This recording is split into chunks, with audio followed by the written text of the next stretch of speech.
embajador, con el fiscal Gabriel Devedia, bueno, que han recibido una denuncia anónima allí en la UFICES.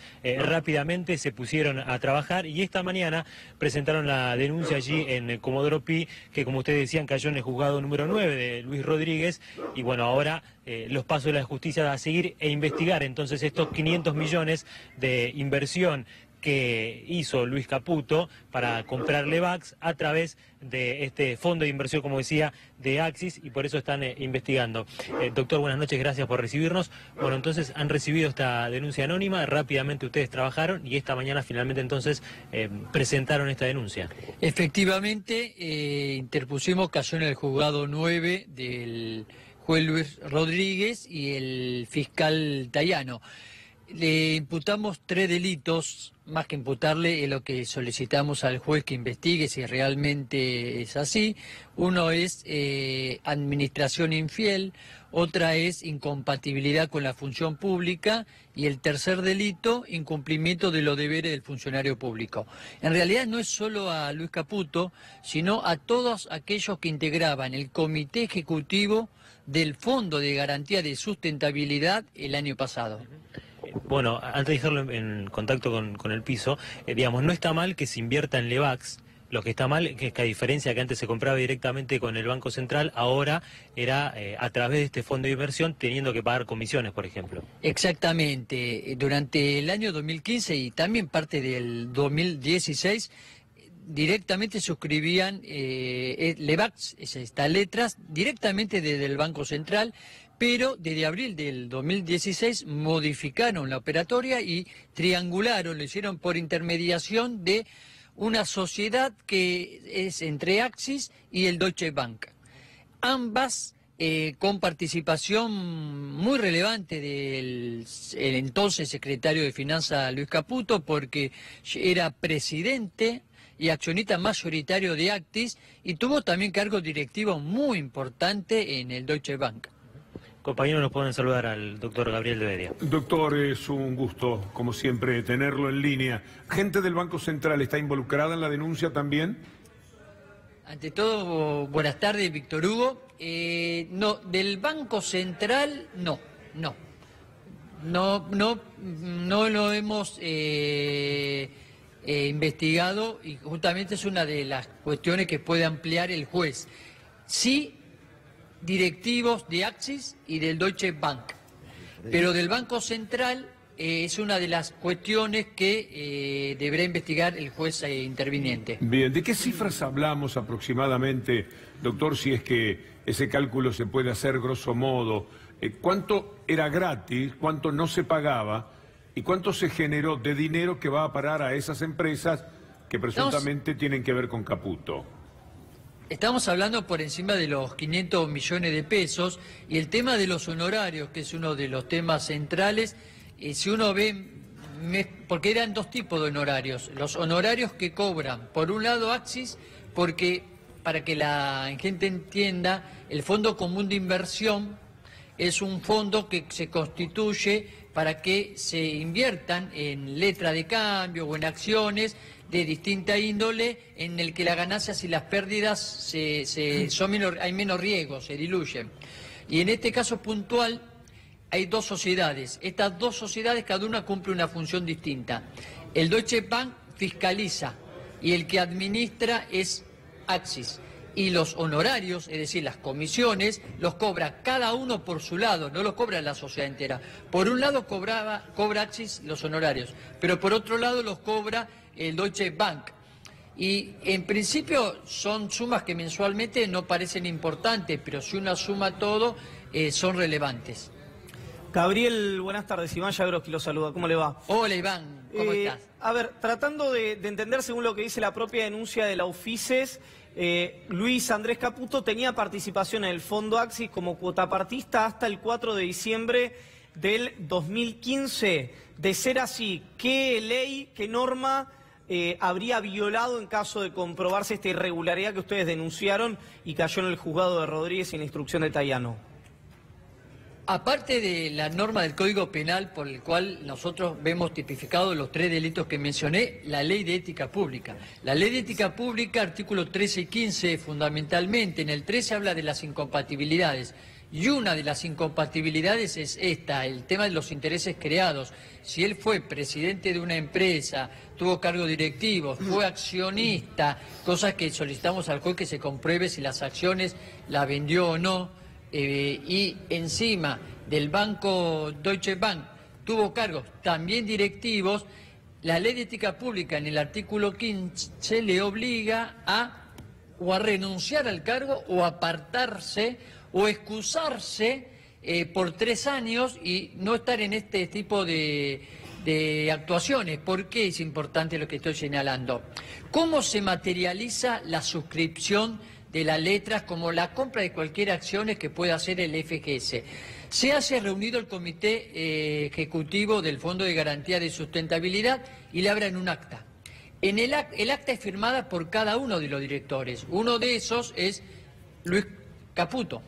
Y Luis Caputo lo que debió haber hecho es haberse excusado, porque lo grave de esta situación es que el Fondo Común de Inversión, para que exista, requiere un trámite previo en la Comisión Nacional de Valores. En este caso el trámite duró 3 años, del 2012 al 2015. El que armó todo el pedido y el planteo de aprobación fue Luis Caputo cuando era presidente de Axis. Y Luis Caputo siguió siendo presidente en el 2015 cuando se aprobó este Fondo Común de Inversión. De ahí la importancia del rol que jugó el actual ministro de Finanzas en este armado. Y por otro lado, después como director, o como mejor dicho, miembro del Comité Ejecutivo del Fondo de Garantía de Sustentabilidad, aprueba, junto con el resto de los integrantes, aprueba esta suscripción de letras. Doctor de Bedia, Darío Villarruel le saluda, buenas tardes.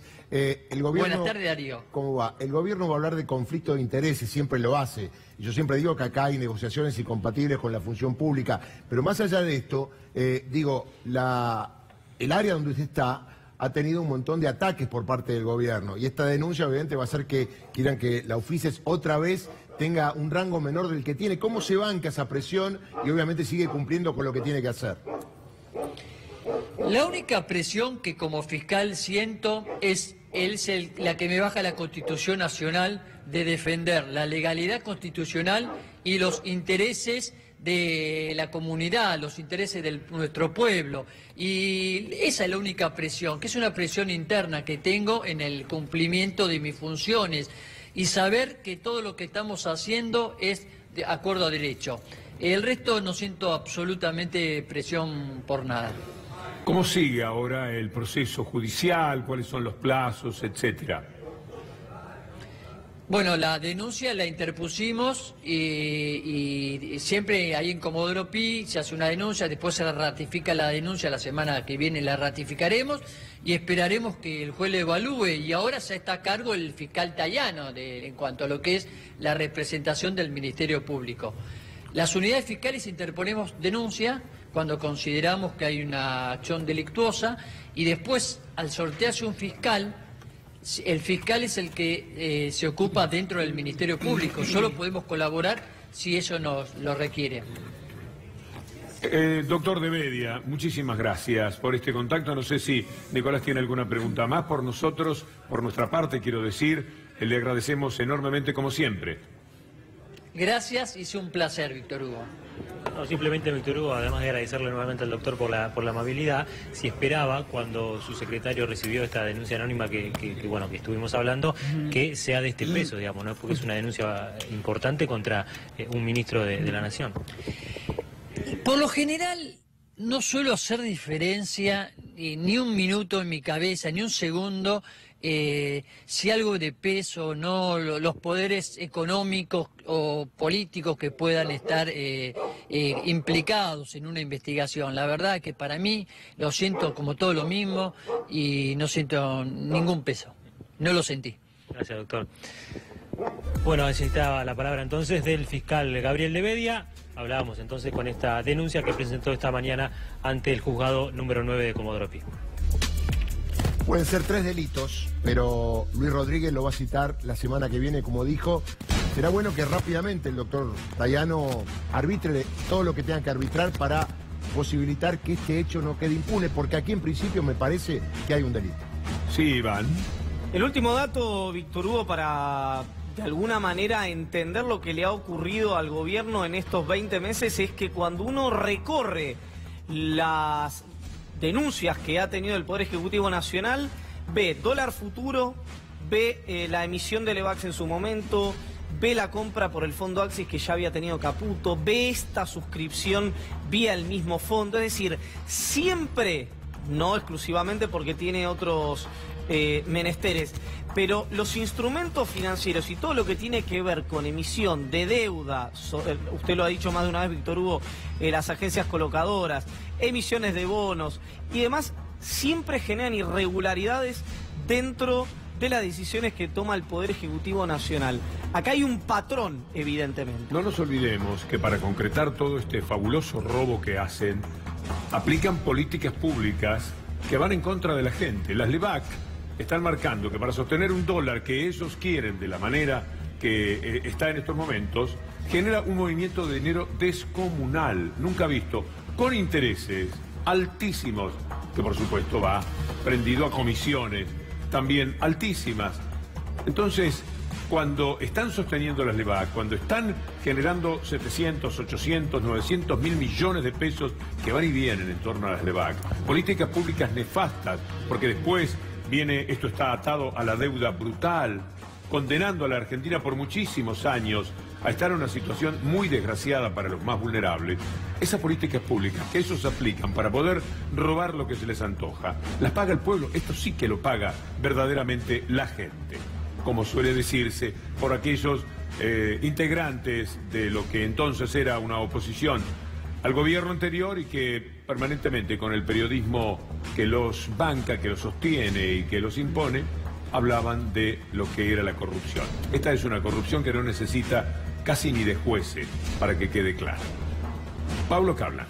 La mejor prevención es la información. Fundamentalmente cuando el delito es un engaño o está detrás de una trampa, de una mentira. Los secuestros, Victoria, son eso, un engaño.